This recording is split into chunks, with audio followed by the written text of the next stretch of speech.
Mathayo 15:21 mpaka 28. Maandiko matakatifu ya Mungu yanasema, Mathayo 15:21 mpaka 28, imeandikwa, Yesu akaondoka huko akaenda kando pande za Tiro na Sidoni. Na tazama, mwanamke Mkananayo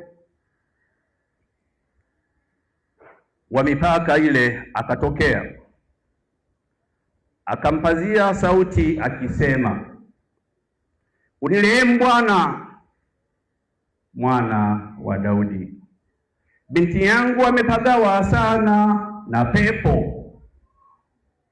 Wala yeye hakumjibu neno. Na wanafunzi wake wakamwendea wakamwomba wakisema, mwache aende zake, kwa maana anapiga kelele nyuma yetu. Akajibu akasema, sikutumwa ila kwa kondoo waliopotea wa nyumba ya Israeli. Naye akaja akamsujudia akisema, Bwana unisaidie. Akajibu akasema, si vema kukitwaa chakula cha watoto na kuwatukia mbwa. Akasema, ndiyo Bwana, lakini hata mbwa hula makombo yaangukayo mezani pa bwana zao. Ndipo Yesu akajibu akamwambia, Mama, imani yako ni kubwa, na iwe kwako kama utakavyo. Akapona binti yake tangu saa ile. Mwanakondoo wa Mungu ameshinda. Mwanakondoo wa Mungu ameshinda.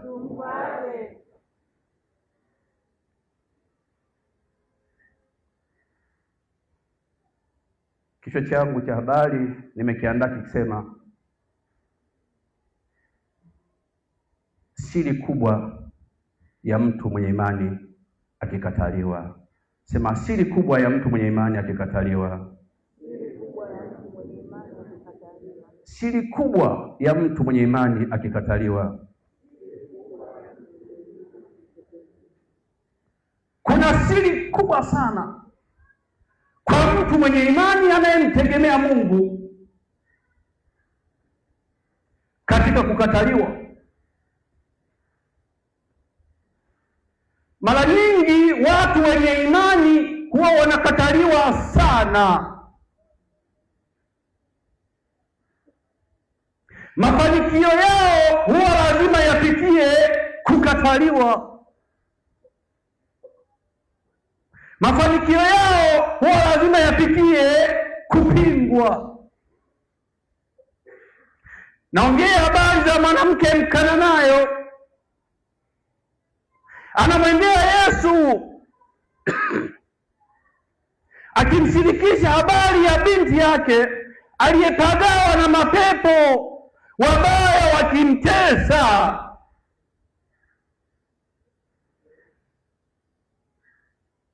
Anamwambia Yesu, binti yangu anateseka na mapepo.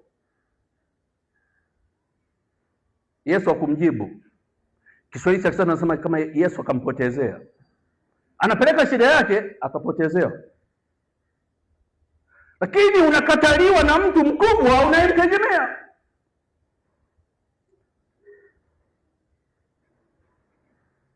Wanafunzi wasivyomtambua Yesu walipoona kwamba amenyamaza kimya kumjibu chochote, kasema huyu bwana anatupigia kelele huku nyuma, achana naye. Atupigia kelele, achana naye Yesu. Hana lolote. Yesu kwambia ilikuwa ajabu. Anasema, mimi sikutumwa ila kwa waliopotea. Mimi sikutumwa ila kwa kondoo waliopotea. Unashangaa tena. Tulizani labda tuko pamoja, Kumbe Yesu yuko pamoja na sisi.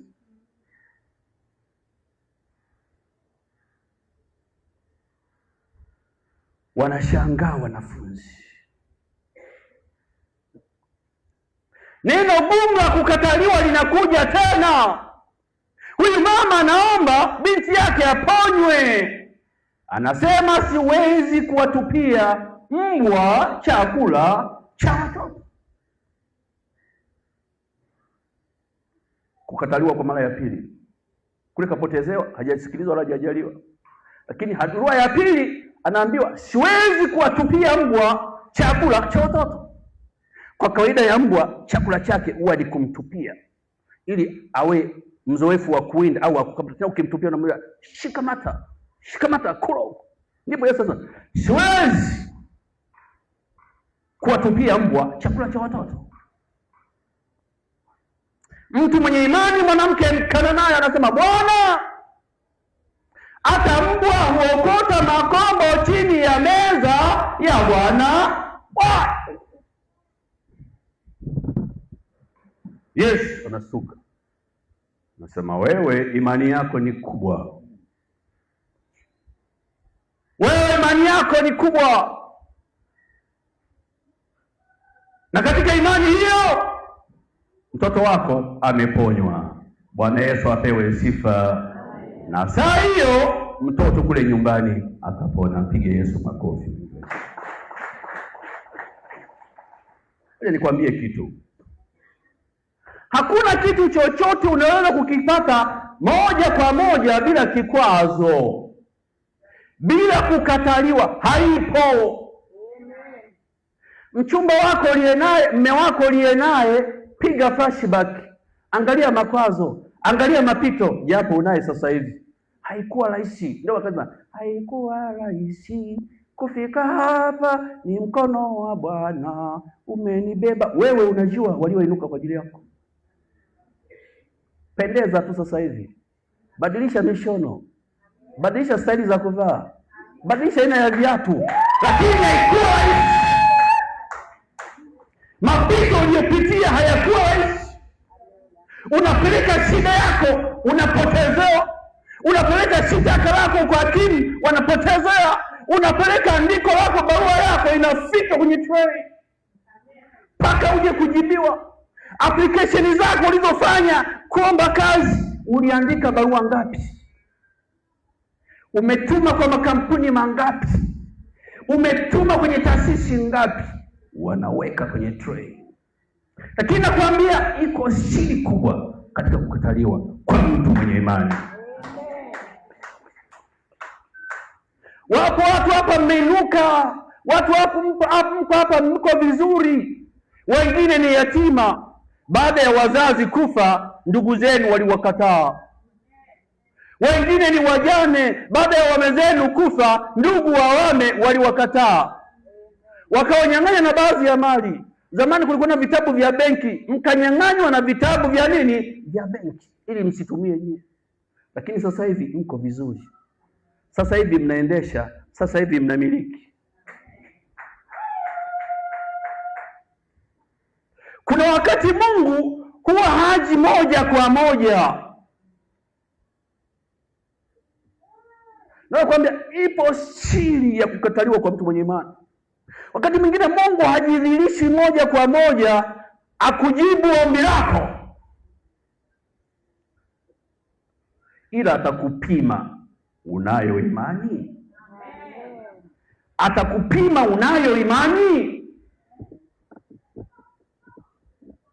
Anamwambia Bwana wangu na Mungu wangu Yesu, binti yangu amepagawa na mapepo.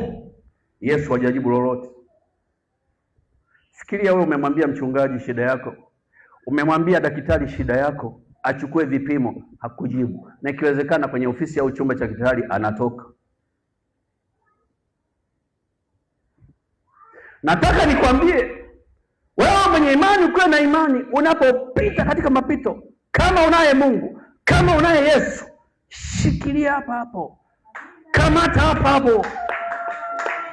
Ipo kesho yako, siku yako inaandaliwa. Vitu vizuri haupati hivi hivi. Acha nikupe ushuhuda wa leba, japo sijafika kule. Leba huwa ni shida, kuna vilio, kuna nduru, kuna uwii, lakini baada ya hapo ni raha. Sasa unabisha kama mimi nimezaliwa karibu na hospitali, sasa uwii, Mungu wangu hii, lakini baada ya hapo hongera, asante, kama baba yake anajua kulandisha huyo. Lakini umefanya mazoezi, umeshika ukuta, umeenda hospitali pengine hata wiki umemaliza, na wengine wiki 2. Ametusumbua tu huyu, ametaka tukumhudumie, angekaa ameendaje kule kabla. Wewe hujui siri ya mafanikio, ndio unalalamika haujui siri, ila Mungu anajua siri ya mtu mwenye imani kwa kila kitu anachohitaji. Bwana Yesu apewe sifa sana. Bwana Yesu asifiwe sana. Wewe ulikuwa yatima, ulikuwa mdogo, sasa umekuwa, umekataliwa na wengi sana. Kama si mkono wa Mungu usingefika hapo ulipo. Wewe mjane, umekutana na mambo mengi, mirasi zako zimefichwa na nini, umefanyiwa mizengwe, lakini sasa hivi una biashara yako na maisha yako yanaendelea. Huyo ni Mungu. Yesu akasema, imenipasa kupita katika mabaraza ya wazee na kukataliwa na kupigwa, hatimaye kufa. Petro akasema, hautakufa Bwana, sisi tunakutetea. Akamwambia, rudi nyuma Shetani. Hauyawazi ya kimungu, bali unawaza ya nini? Ya kibinadamu. Nataka nikutie moyo wewe unayepitia magumu. Nataka nikutie moyo wewe unayekataliwa.